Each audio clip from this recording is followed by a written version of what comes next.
Avec nous maintenant, Jean Charest, ancien premier ministre du Québec, membre du Conseil sur les relations canado-américaines. Bonsoir, M. Charest. Bonsoir. Alors, Mark Carney dit aujourd'hui, peu probable qu'il y ait une entente sans tarif.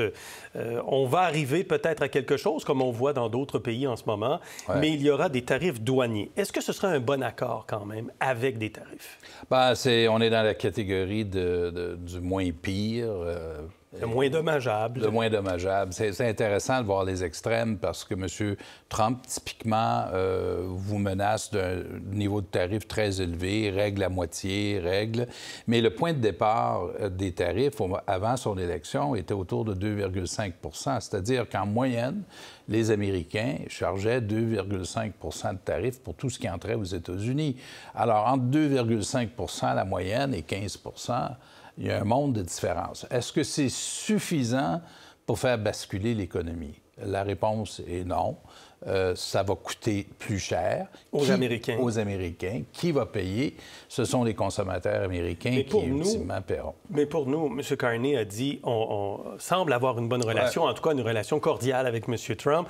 Les gens ont confiance qu'on va arriver à quelque chose. Arriver à un accord avec des tarifs douaniers, est-ce que c'est une bonne entente dans les circonstances? Nous avons une meilleure lisibilité sur l'objectif ultime des Américains. C'est intéressant de noter que ça correspond à son discours de la campagne électorale, où il disait, M. Trump, pendant la campagne, des tarifs de 10 à 20 % pour la planète entière, 60 % pour les Chinois. Alors, la lisibilité, surtout depuis l'entente avec le Japon, pour les pays développés, ce sera une moyenne probablement de 15 % avec des exemptions. La différence canadienne est la suivante. Nous sommes en bonne partie protégés par l'accord de libre-échange Canada-États-Unis-Mexique. Et il y a la majorité de la marchandise qui transite, qui est vendue aux États-Unis actuellement, puis on en vend pour 400 milliards de dollars, tout près de 400 milliards en 2024, est libre de tarifs. Donc, c'est ça qu'il faut protéger? C'est ça, absolument.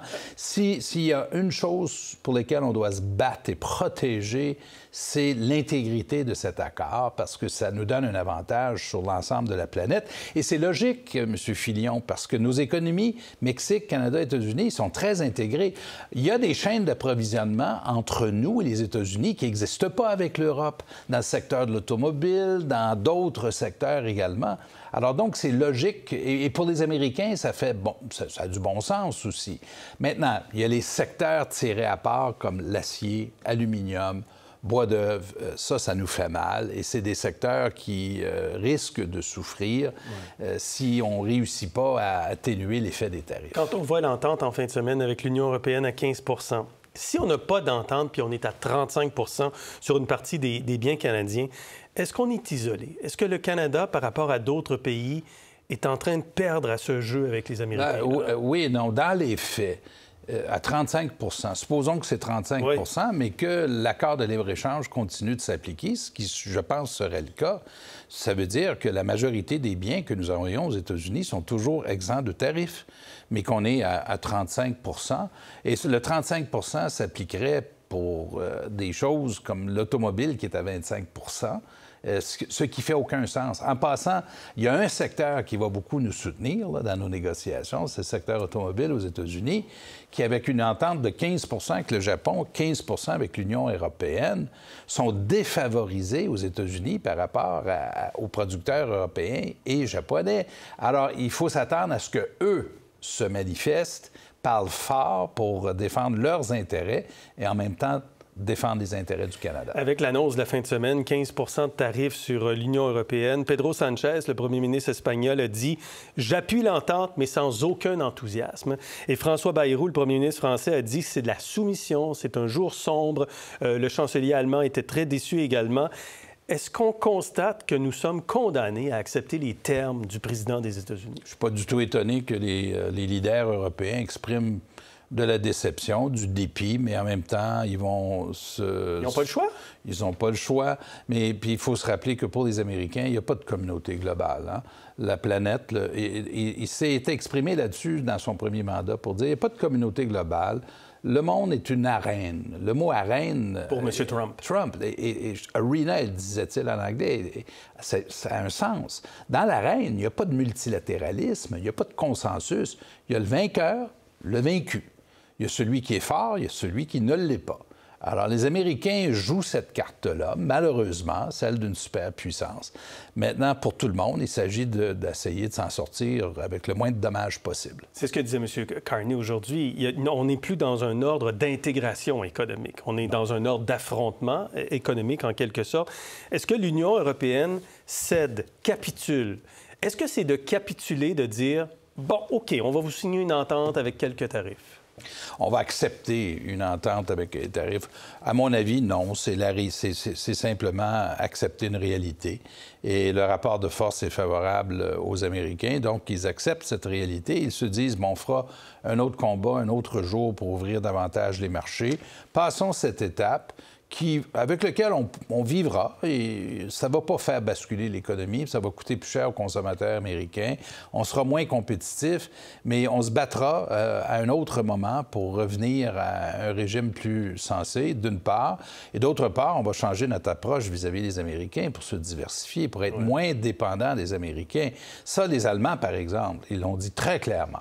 Ils sont déterminés à être beaucoup moins dépendants de l'économie américaine. Donc, on a encore des cartes dans notre jeu. Oui. Il impose sa vision, mais on est encore capable de réagir. Il faut être intelligent. Il faut juste être plus intelligent que celui qui est plus fort. Et être plus intelligent, dans le cas du Canada, c'est l'énergie. Ça, c'est une carte maîtresse pour nous. La potasse, c'est le fertilisant dont ils ne peuvent pas se passer, les agriculteurs américains. Les minéraux stratégiques, c'est extrêmement important. L'uranium, c'est extrêmement important. Il faut, dans une négociation avec un adversaire qui est 10 fois plus fort que nous, être pas mal plus rusé, plus intelligent pour pouvoir tirer son épingle du jeu. Et M. Carney est toujours rusé, là, à ce point-ci? Ah bon, à mon avis, oui. Je pense qu'il joue bien ses cartes, dans la mesure où on a devant nous aussi... on est dans une négociation qui est hors norme, vous savez. Il n'y a rien de conventionnel dans pas du tout, exactement. méthode de négociation avec le président Trump. C'est imprévisible. Et c'est imprévisible pour ses équipes. Vous savez que ses équipes apprennent, au moment où ça sort de sa bouche, les positions, on le sait parce qu'on leur parle, ils l'apprennent eux-mêmes à la télévision. Alors, comme il n'y a rien de conventionnel, il faut être très stratégique et c'est peut-être une bonne idée pour nous d'attendre que l'Union européenne s'avance, que le Japon règle avec eux, que d'autres pays règlent avec eux. Comme ça, à la fin, ça nous met dans une meilleure position pour vous savoir. Pensez? Oui, meilleure position. Parce que chaque entente est un précédent. Oui. Un précédent sur lequel Donc, on va... On aura une entente cette semaine, vous pensez? On ne le sait pas. Il y a de bonnes chances que ce soit reporté à une date ultérieure s'ils n'ont pas eu le temps. Parce que là, ils négocient avec tout le monde en passant. Je ne sais pas comment ils font, là. Ça n'a aucun sens de gérer ces affaires comme ça. J'ai de la difficulté à comprendre comment ils font pour absorber, pour pouvoir gérer tout ça. Mais en fait, si c'est pas cette semaine, c'est dans 10-15 jours, c'est pas plus grave. On réglera au moment où on sentira qu'on est prêt à le faire. Très bien. M. Charest, merci d'avoir été avec nous ce soir. Merci, M. Filion.